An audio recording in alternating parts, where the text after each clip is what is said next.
o Lula tem o direito de negar de uma forma indireta, de cumprir o regime semiaberto. Por quê, Daphne?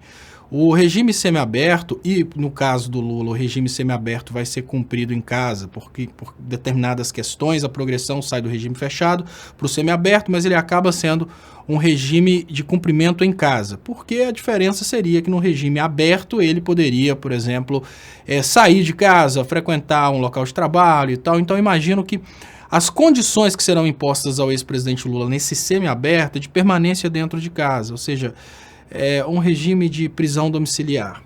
Por que o Lula pode negar de uma forma indireta? Tudo bem, a progressão é uma característica do cumprimento de pena e essa característica, ela, tecnicamente falando, ela se aplica a todos.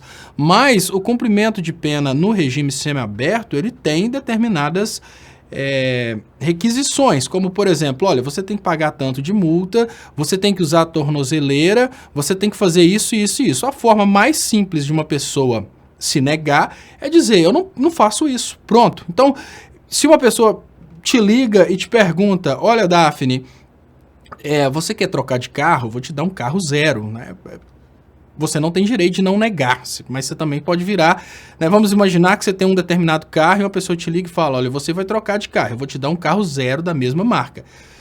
Você não pode dizer que não, mas em contrapartida você pode se negar em pagar a diferença, que é a mesma coisa que dizer que não.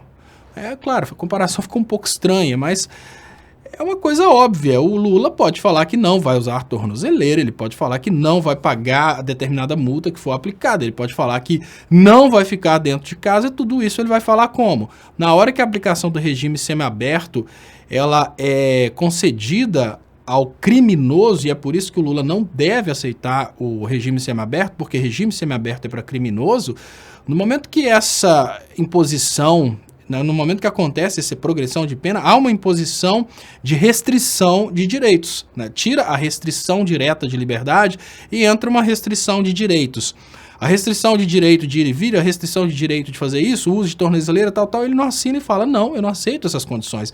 E aí ele gera um desgaste, um desespero dentro do Ministério Público, porque veja bem, pela primeira vez na história do processo penal brasileiro, a gente tem uma insistência do Ministério Público em fazer uma progressão de pena com um apenado. E esse apenado, obviamente, se nega em receber essa progressão de pena para expor para o Brasil que o verdadeiro criminoso de todo o processo é o Ministério Público. Então, estamos vivendo um momento muito engraçado, e porque esse momento é um momento novo, realmente tem controvérsias jurídicas.